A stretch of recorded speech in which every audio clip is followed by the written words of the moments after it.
अपने पसंदीदा शो के फुल एपिसोड देखने के लिए अभी डाउनलोड करें दंगल प्ले ऐप।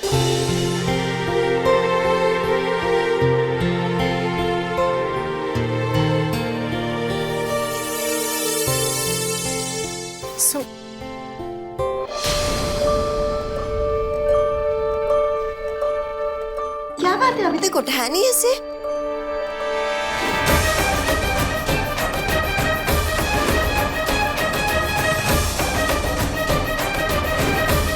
अरे ये तो कार्तिक का कंबल है ना?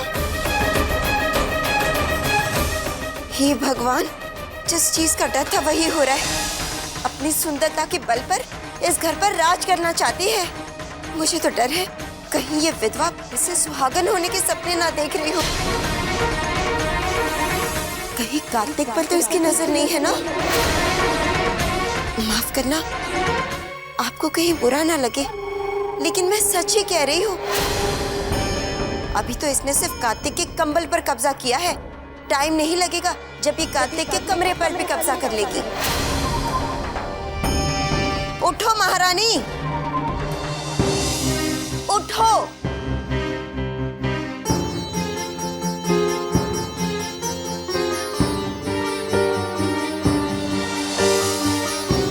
कार्तिक का कंबल तुम्हारे पास कैसे आया?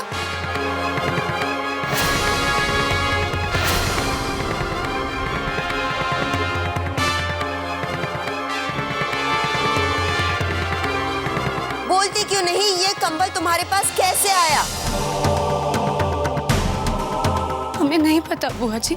हे भगवान, इस घर में क्या हो रहा है? ये क्या अनर्थ कर रही हो तुम? अब इतनी घटिया काम करने पर उतर आई हो तुम?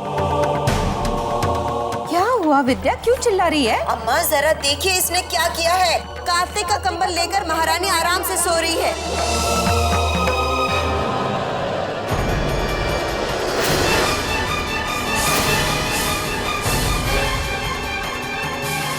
कार्तिक का कंबल तेरे पास कैसे आया? कार्तिक के सामने ठंड से कांपने का नाटक करते हुए चली गई होगी। और अपना कार्तिक तो है इतना भोला, उठाकर दे दिया होगा कंबल। ऐसी नीच विधवाओं को मैं अच्छे से जानती हूँ। ये अपनी सुंदरता की जाल में कार्तिक को फंसाना चाहती है। भगवान के लिए ऐसी बातें मत कही, उन पर इतना घिनौना इल्जाम मत लगाइए।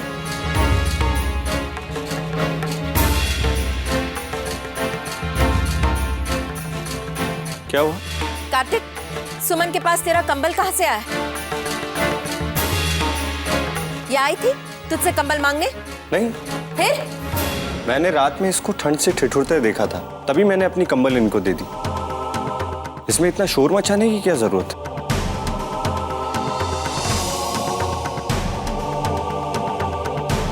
चलो बहू।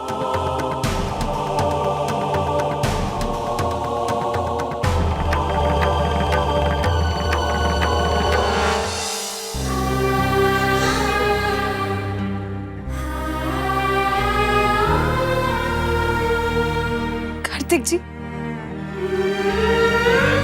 भगवान के लिए अगली बार से हमारे लिए कोई हमदर्दी मत दिखाइएगा।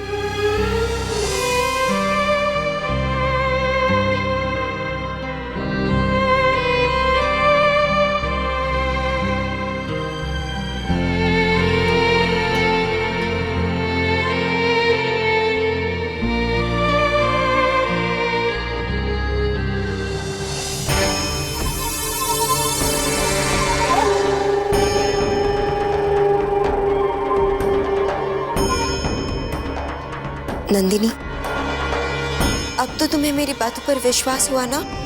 अब देखो, घर में इतने सारे लोग हैं, लेकिन फिर भी सुमन का ठिठुरना सिर्फ कार्तिक को ही नजर क्यों आया? सोचने वाली बात है ना?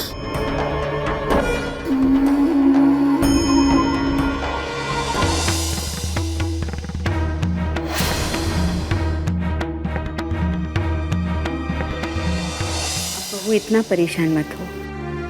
इतनी परेशानी वाली बात नहीं हुई है।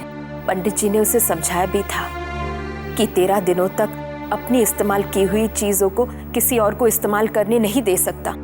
फिर भी अपना कंबल उस मनहूस को देने चला गया। गलत किया उसने अम्मा। माँ,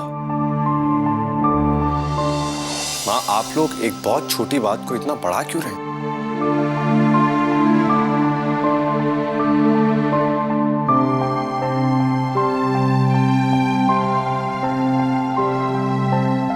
श्राद्ध के नियम को तोड़ दिया और कह रही हो छोटी सी बात है। तो मैं क्या करता माँ? उन्हें वहां ठंड में कांपता हुआ देखता रहता। उसके लिए इतना दर्द क्यों हो रहा है कार्तिक? करण की मौत की जिम्मेदार वो है। माँ, करण की मौत के जिम्मेदार सुमन नहीं है, भगवान है। और आप लोग एक बात भूल रहे हैं, करण सुमन से बहुत प्यार करता था। श्राद्ध के नियम टूटने के डर से अगर मैं उस रात उसे वहां ठंड में कांपता हुआ छोड़ देता तो करण की आत्मा को जरूर दुख पहुंचता। एक बेटे को तो मुझसे छीन लिया, दूसरे पर पता नहीं कैसा जादू कर दिया कि वो अपनी माँ की बात को गलत साबित कर रहा है। ठीक है कार्तिक, जो मर्जी आए वही करो। आप ऐसा क्यों कह रही हैं माँ? मैं वही कर रहा हूं जो आपने मुझे सिखाया है।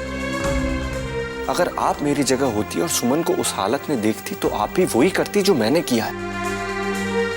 फिर भी अगर आपको लग रहा है कि जो मैंने किया वो गलत है तो मुझे माफ कर दीजिए।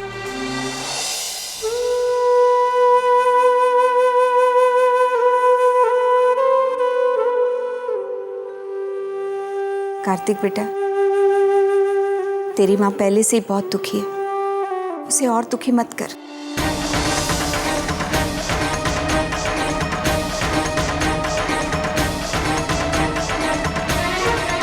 कार्तिक भैया,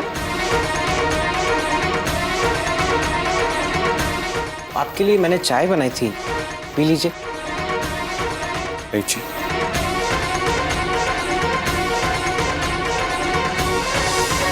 भैया जी,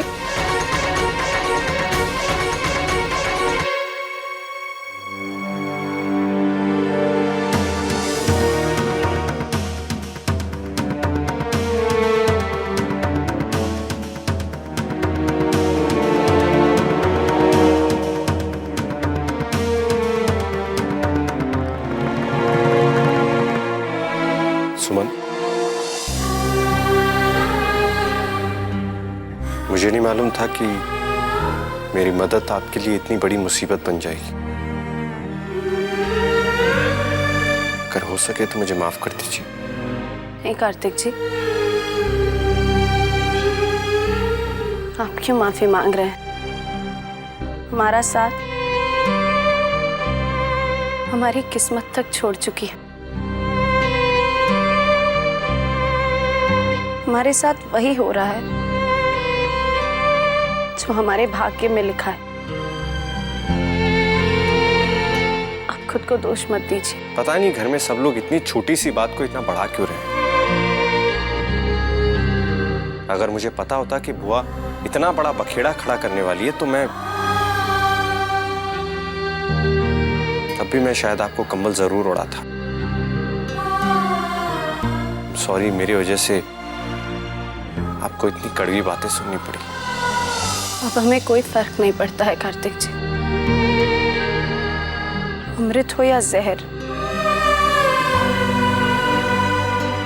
दोनों ही हमारे लिए पानी बन चुका है।